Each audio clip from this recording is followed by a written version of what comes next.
that relationship aspect of our partnership is as important as the results. So we kind of need to acknowledge that and cater how we approach that relationship based on that. I would say like our team are very close and I think it's genuine. We care and we are genuine with that. It's not an SOP that we follow, that we check in X amount of times per week. It's a genuine personal touch that we adopt with all of our clients and we get to know them from day one. Today, I sit down with Tony and Toby from Brick Social. And today we talk about their retention strategies on how they keep clients for more than 2 years, the specific strategies that they're utilizing in Facebook and Google right now, and all culture aspects of their team and how they were able to scale up their team over the last 3 years. I'm Nikita from aspectagency.com, and let's get into the podcast.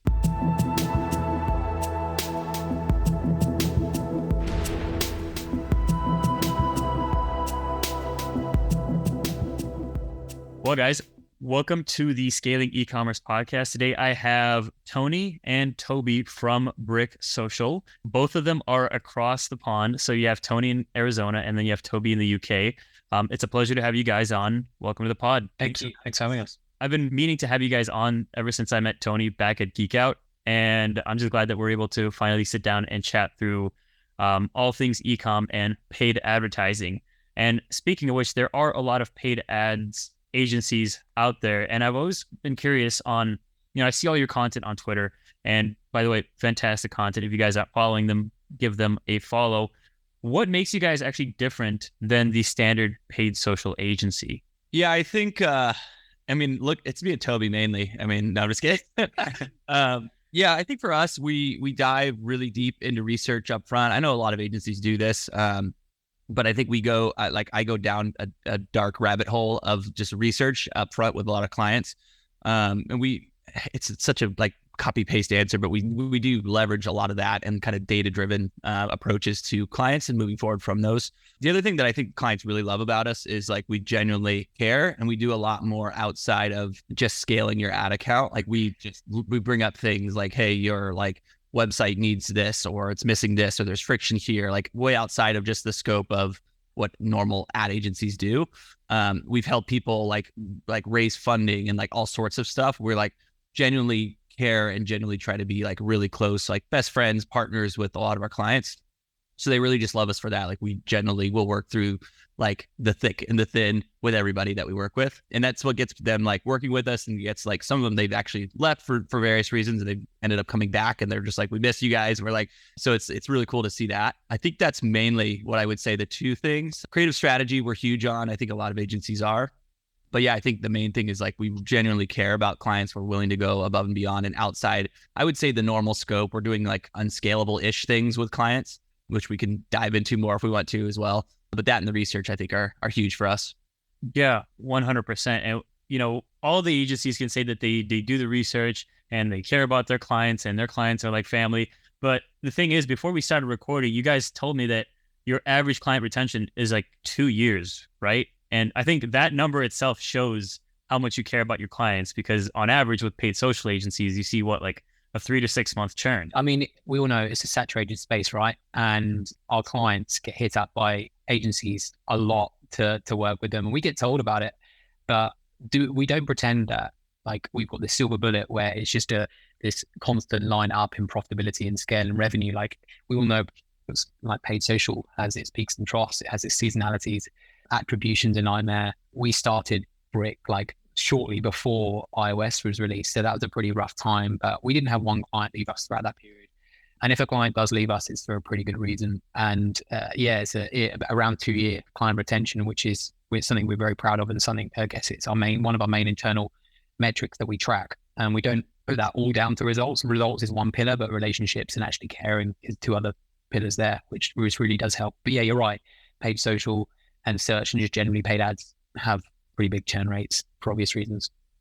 Yeah, and what aside from relationship, is there anything specific you guys do differently on the relationship side, aside from just checking in, or is there anything what's the personal touch there to help with the retention? Because like you said, for me it's a balance of both performance and relationship. If performance is good, you don't really have to care about relationship that much, but once performance is bad, you really have to leverage that relationship to make sure that the client, I wouldn't say client doesn't leave you, but I think that's that immense emotional support that shows hey, look, we're figuring this out. We want to make sure to get you back up to get out of that trough, like you said?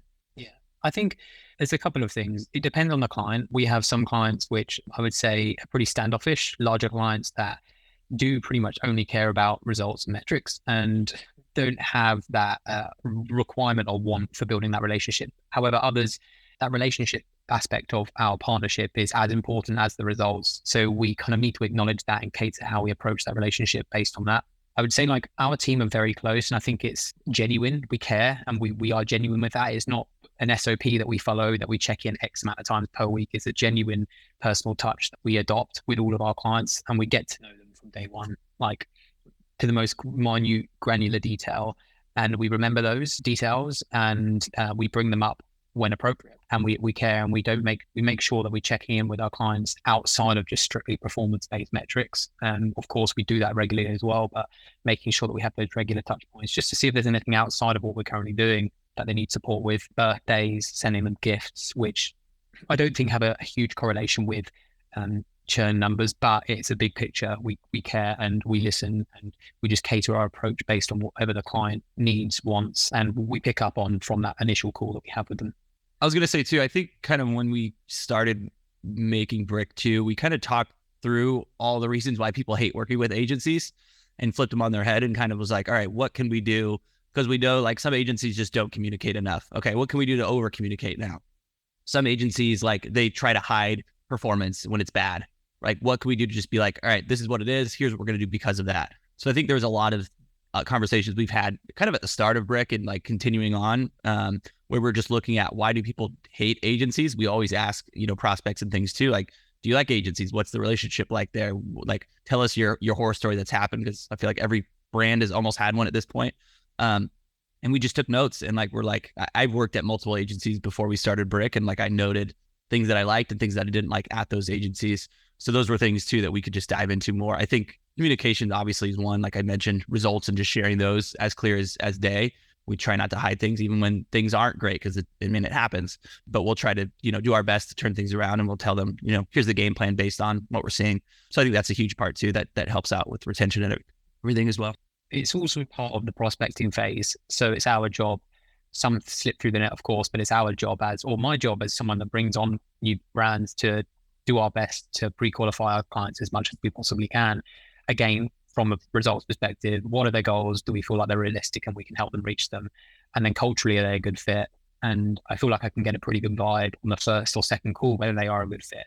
Right. And if they meet those two criteria, results and culture, we typically give them a green light amongst other factors. But yeah, we typically give them a green light, and we find that the ones that do meet those criteria stay with us a long time because we get along on a personal level and we can hit their goals. So kind of ticks both boxes and we're all happy. Yeah, you guys have really brought up good points, because I've been on both sides of it. Starting off my agency, I made those mistakes of, covering up numbers, and I'll admit it, I made those mistakes early on. But once I transitioned into being very proactive about bringing up the problems, communicating the issues and saying like, okay, cool, we messed this up. This is our fault. What can we do to fix this? Or what can we do to get back on a good, communication cadence, or get back on a good results cadence? That's when customers and clients started to respect us even more, because we're willing to tell them the bad news. And I think that's what a lot of agencies lack. Well, obviously the tides are turning and agencies are being a lot more transparent, but those brands that got burnt in the past, they need someone now that can tell them the bad news rather than just good news and good performance. Yeah, I agree. It's like my favorite prospecting calls when we get on, and Toby sometimes will bring me on because they need, the technical guy to answer questions, and I'll come on and they'll have like crazy targets, and I'm just like, yeah, there's no way this could happen. And those are always like my favorite calls, because like they almost want to work with us more because we're just so transparent. We're like, yeah, your goals are just way too lofty for your conversion rates, what we're seeing in your ad accounts. Like it's probably not going to happen with different metrics that the site has. So I think transparency is huge nowadays. Like it's pretty easy for most people to go in and see the results anyway. I think most of our brand owners are checking their Shopify and are checking Triple Whale if they're on there quite a bit, like on their phones daily. So it's not like they're out of the loop in a lot of ways. So it's like, why aren't we just being open? Like, yeah, it's been a bad week. Here's why. I think the big thing though, like you mentioned, is just proactive, and just doing the not reactionary stuff, but doing like the proactive work of like, okay, we know it's going into a lull season, so what can we do to like help this brand out in this time right now? Like, do they need to release a new product? What does that look like? Can we gather data with like no commerce on like what customers want next from a brand or something that we might be able to dive into, and help them kind of come up with a strategy for like new products, new designs, or something even. Yeah, there's a lot we put into it. We care too much. I mean, that's a good agency to have in your court side. If you have an agency that cares too much, I mean, I think pretty much every brand would want that as their ideal agency or their forever agency, quote unquote. Now, you mentioned a few things on the technical side, and obviously you guys do a very thorough audit before you bring on clients. What kind of channels are you guys currently managing, and what is the current state of the e-commerce, media buying looking like right now? I think the last time I've got an update was Q4 of last year. So I'm keen to hear on what's going on, what you guys are seeing with your clients, as well as what do you see the future into Q2 and Q3? Yeah, it's an interesting one because I feel like people have different answers for this based on like who they're working with and how they're right. Some of our brands are killing it. Some of our brands, they're doing well, but they might not be doing as well as they were in other seasons, other times of the year. I think generally I'd say pretty bullish. Where to answer your first question, we're on Facebook, Instagram, Google. We're starting to do Bing just because we hired a new kind of like PPC expert that's kind of has Bing experience. So we're starting to dabble there. Just starting that though, like as of like this week, pretty much. But yeah, I'm pretty bullish on like Facebook and Google. Honestly, we're seeing, I would say, more stability on the platforms than we've seen, in the last year or so when it's just been so up and down. We have seen tons of bugs and issues still, and we get ad accounts that have randomly been disabled for no reason, which is great. The usual. We go through those problems like as of this week, the last few weeks, we've definitely seen that a bit more, it seems. But overall, performance-wise, I'd say most of our clients are pretty happy. I would say like 80, 90% are probably hitting their goals right now. We are going into summer, so like we do have quite a bit of brands that are just built for summer, like shorts, apparel, like outdoor games, things like that like people are just buying right now. So we're seeing pretty good success kind of across the board for most of our clients. I'm trying to think of any like big struggling ones. Not too many, honestly. Certain ones we're trying to get into new markets, and that's like a whole, that comes down to everything, your brand and how people are perceiving landing pages and things like that. So that can be a bit more challenging sometimes. But overall, I'm pretty like optimistic with the platforms lately. At Brick too, we've kind of grown. We have like a really good Facebook media buyer, a really good Google media buyer, and they're just like owning their lane and like killing it for clients. So I think that's kind of nice too. I can kind of lead strategy and just see other things that I'm hearing in groups and other agencies and what they're doing, and just giving them strategy and advice and new things to test. So that definitely helps. But overall, yeah, we're seeing pretty good results. If I'm being honest, we do an internal tracker weekly, which is really cool. On Fridays, we send out a bunch of write-ups, and I basically will have our like main media buyer send me a report, and it's basically green, yellow, red lights for clients. Like, are they killing it? Are they hitting their goals? Or are they not? Green's basically we're scaling. Yellow's like, maybe Facebook's good, but Google might not be good. And then red is like, we're just off of their goals. I think the last 2-3 weeks, it's been mostly all green, maybe with a few hiccups here and there, but a lot of times it's some other bottlenecks that might be happening, low inventory, a website being migrated, something new, something like that might be affecting things. But yeah, overall, we've been seeing some pretty good success lately, which is nice, but it's a good time of year, I think, for a lot of brands too, which is helpful. I really like that idea because I've never thought of implementing like a whole client roster or like consolidating all the results into just one single report and seeing like which client needs the most care. Because obviously, like you guys mentioned, it's about results, but it's also relationship. Obviously, the relationship aspect is getting taken care of all the time, but sometimes you need to do a little bit more heavy lifting if that client is in the yellow, or maybe even if they're in the red. And is that how you guys handle client communication and that sort of cadence? It's mainly an internal thing. Like, we don't really share it with clients. I wouldn't expect you to.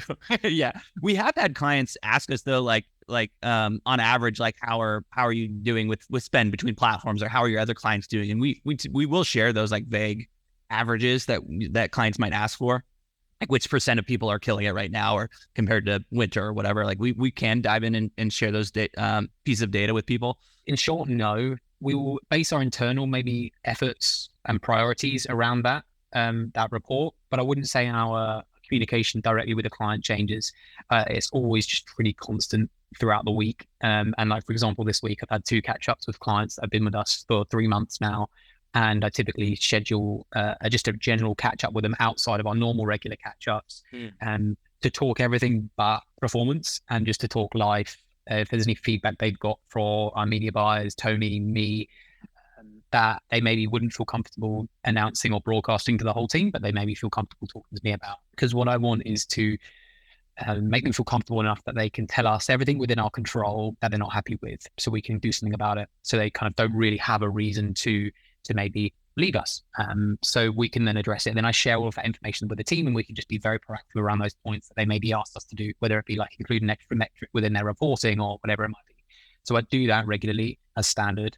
But yeah, no, the cadence and the volume of communication doesn't typically change based on those weekly reports. It stays consistent, but our internal priorities might kind of reflect what those reports are saying. Yeah, it'll definitely, I think kind of me now transitioning outside of the accounts, I'm just looking for issues, what accounts aren't doing well. And it sort of is like, all right, let's put all of our attention here right now and just see what we can do. Like, what's the quick solution? Is there an issue outside of the ad account that like the site needs something fixed or something broke or something? So it definitely raises some flags internally. And yeah, it can adjust like our priorities in terms of like which client needs the most attention right now. But yeah, as Toby said, I think it's pretty much similar to the same cadence and communication that we have. It just might be diving in a little bit more to like, is there something wrong with the site? Is it like creative's just off and we need some more like strategy here? What do we need to do? Yeah. So you brought up a good point of you transitioning out of accounts. And I'm assuming when you guys did start Brick about, what was it, like 2-3 years ago, Tony, you're mainly managing ad accounts, and Toby, you're mainly client relationships and sales, right? That's Correct. The relationship. Very complementary, and it's great that you guys have a very good working relationship there. As you guys scaled up the agency and as you guys brought on more clients and more work and expanded the different channels, what have been the biggest challenges that you've faced over the last few years when you've transitioned? Maybe instead of Toby doing all the communication, maybe you have a CSM, or instead of Tony doing all the ads and fulfillment, you have a media buyer and Google, Facebook, etc. managing. One of the biggest challenges that I find is that both Tony and I are very, because it was just us two building the agency at first. So it was us, they were talking to us, we were doing everything. That transition between us continuing to attract businesses towards us, but then us ultimately handing, responsibility of their account and their deployed spend to a trusted team was a bit difficult. So like the rapport was built with Tony and I, and we were the people behind the agency, and making that transition to scale as opposed to just being a two-man band was difficult. But the people we've hired has also been a very difficult thing for us, because culturally we're an interesting partnership, Tony and I, and it takes a certain type of person to kind of be able to work with us. And then similarly, we've got incredibly high standards. So that was difficult. But the people that did end up getting through that rigorous process of actually being an employee, our team, are just insanely good at what they do. So as soon as our partners realize who's managing their account, and when they actually talk to them in person, they're like, oh no, that's great. And they always have contact with me and Tony anyway, regardless. So I'd say just that initial kind of growth phase to scale phase, that transition was a little bit difficult. And then hiring the right people and kind of with the right culture, with the right skill set, that can be client facing ideally. So all of those things are difficult to find. Yeah, I think the other thing we've thought about a lot is like, how fast do we want to grow, and what does that look like?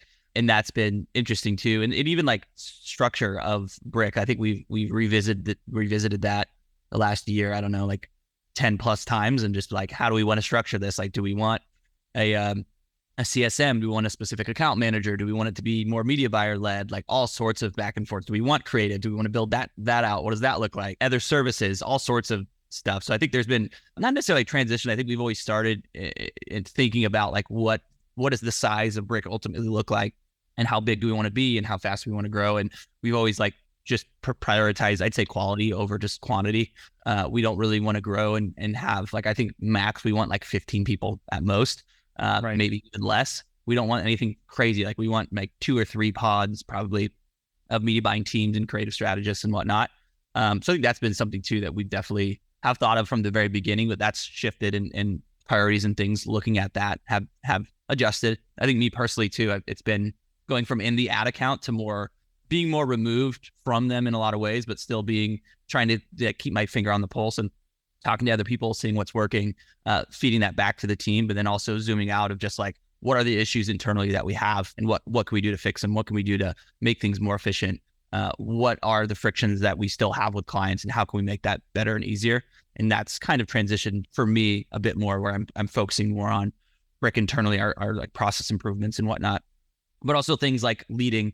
How do we motivate, team members? How do we find out how they're feeling? How do we find out like what's going on in their personal lives that might be affecting them at work? And how do we react to that and adjust how we treat them based on things that are going on? And what can we do to help them more and motivate them more and help them learn, and all these like things that I've never thought about until we started hiring. I'm like, oh, we need to like really like get this honed in. So yeah, it's been just a lot of growth. I think Toby and I both are very growth minded internally too. We have a Slack kind of channel just on everything people are learning that we share. And I think that's been a huge part of our success, is we're serial networkers. I think we're always at conferences and communicating with people and talking and networking, and that definitely helps too. I think you brought up a good point there with, instead of just scaling for scale's sake, you guys are scaling for quality's sake. And I think that's where, you have like the big dichotomy of an agency. It's like, I want to make more money, but at the same time, like I have to say no a lot of times in order to do that with the right quality of, clients, the right quality of work that you put out, and the quality of fulfillment and employees that you bring on. And, after going to all these events, and you guys are always at them, or at least I see you a lot, Tony, at all these events, and you have all these big agencies with like 100+ people teams. And for me, it's like, man, that looks so stressful. I don't want to do any of that. And it's funny that you brought up like, okay, we want to have at most 15 people. And that's the way I see my agency as is, maybe have like 7 to 8 people at most, maybe bringing in 80 to 100K a month. And, I'm happy. I know my employees are going to be happy. And once we hit that goal, we'll maybe figure out what the next steps are. But that, like, seeing that long-term structure and what you want to build for, I think is definitely important. And also touching on that quality aspect. We've been around for a little while now. Like we didn't start this 2 months ago, 3 months ago. So we've been around for a little while. We've worked with a lot of clients, and we've deployed a lot of spend. So we've been able to build some really strong foundation systems internally as an agency, rather than like scaling and things breaking. So we're confident now that we've got this very robust team that can handle pretty much any work that's put to it, which is fantastic. And it gives us a lot of confidence. So yeah, no, it's been a blessing in disguise for sure. And I think the biggest, power and the biggest benefit you can give your team is the ability to say no to new business. If you can, if it makes sense, but giving your team the ability to say no to new business, so that you're not onboarding kind of any Tom, Dick and Harry that doesn't fit your ICP. So just building a good pipeline of your ICP. So you're working with brands that stay with you for a long time, you get along with well, and they fit that criteria. That is the best thing you can do as an agency, really. I mean, I couldn't have said it better, but you said it really, really well, of just having good quality team members, having good quality clients come on, and not saying yes to everyone. That I think that's usually the problem that I had in the past personally, is just always saying yes to everything, because I'm just like trying to scale. But, over the last year and a half, after talking with other people and actually networking with real agency owners, they're like, oh yeah, we don't say yes to that. It's like, I'm like, oh, okay, that makes sense. Why would you work with that kind of client if they're going to churn in 3 months? You're just going to have 3 months of stress at that point. So is there a specific way that you qualify that client before you bring them on? And if you do bring them on and they are, maybe not a right fit, what do you do to rectify that? So of course, some slip through the net of they might seem like a good fit, but they might on paper be a good fit, but culturally after the fact, they might not be a good fit. So I'll address that at the end. But in terms of what does our ICP look like, we strictly work with e-commerce brands, typically doing late 6 figures a month, early 7 figures a month in revenue. Most of the brands we partner with typically come from other agencies rather than managing in-house or managing independently. And they come to us from a partnership that they're currently kind of moving away from. They've got a lot of their fundamentals nailed down already, such as customer service, content production, a decent website, good product market fit, all of those things, which we can of course help with once they're onboarded. But if they've got those things solidified, it makes everything so much easier, which is great. And of course, they shouldn't be plowing a ton of money into paid ads unless a lot of those fundamentals are figured out already. How do we qualify them before? It depends on which avenue that lead or that brand comes from. So if it's a referral, which a lot of our business comes from, existing client referrals or our agency network, we tell the person introducing us what our ICP looks like, and ideally they'll give us a warning before they make that introduction, and then we'll hop on an introductory call and do that pre-qualification there. A lot of our stuff is inbound, so we have pre-qualification forms, figuring out what state they're in as a business at the moment in terms of revenue numbers, everything along those lines, and then we can do some level of pre-qualification. If they're a good fit, cool, I'll hop on a call, and it's never a sales call. That first call, it's just an introductory call, trying to diagnose some issues that they might have, and then diving into their account and setting up a secondary call to talk through and put some context to what value we might be able to bring them. If they're not a good fit, hopefully I'll have someone in my network that I might be able to refer them to that they would be a good fit for, whether that be based on size or culture or service offering. But if they actually do come on board and they seem not to be a good fit for whatever reason, and that is typically culture at that point, if they've kind of gone through the whole process and still worked with us, it's just having a frank conversation internally about what we feel like we should do, and it's on a case-by-case basis. And then if there's just constant friction between the brand and us, which very, very rarely happens, but it has, don't get me wrong, we will just, again, pick up the phone to that client and have a frank conversation to see what the issues are, if there's anything else that we could be doing that we're not doing that's causing that friction, and then maybe agreeing to disagree and then parting ways on a mutually kind of like nice arrangement, as opposed to it kind of dragging out, because we don't want our team to dread those catch-ups that we have with that client. We want it to be a fun experience as well as fruitful. So yeah, waffled on there. Absolutely. And Tony, what's up? I just said, well said. Yeah, honestly, I don't have anything else to add to that. Granted, if it isn't a right fit, it's a tough conversation to have after, the first month or the second month. But at the same time, you're kind of saving both of yourselves time of not having that client on for longer, because I've dealt with that before where we had a client on for 6 months where we knew month 2 it wasn't a good fit. But unfortunately we weren't in a good spot where we needed the cash. So we kind of had to tough it out. But, after going through that experience, I'm like, never again. I do not want to make that mistake and put my team through that. You got to be careful too, because it's such even internally too, it's you have to be careful with who you work with and who you surround yourself with. Cause it's like one person even added a brand that we might work with. There might be a team of 5. And one of those person might just be really hard to work with and negative or whatever it might be. You're not trust us because they've been burnt by other agencies. And you have to try to find that stuff as early as possible, because it can just really impact our team internally, how we feel day to day too. There's a lot of impact here and just the relationship. But most of our clients too, I think they love us too, because we just have fun on calls. We're fun, entertaining guys, I think, just to talk ads. And then outside of that too, this random, hey, what are you doing this weekend or whatever? We've done all sorts of stuff with clients personally.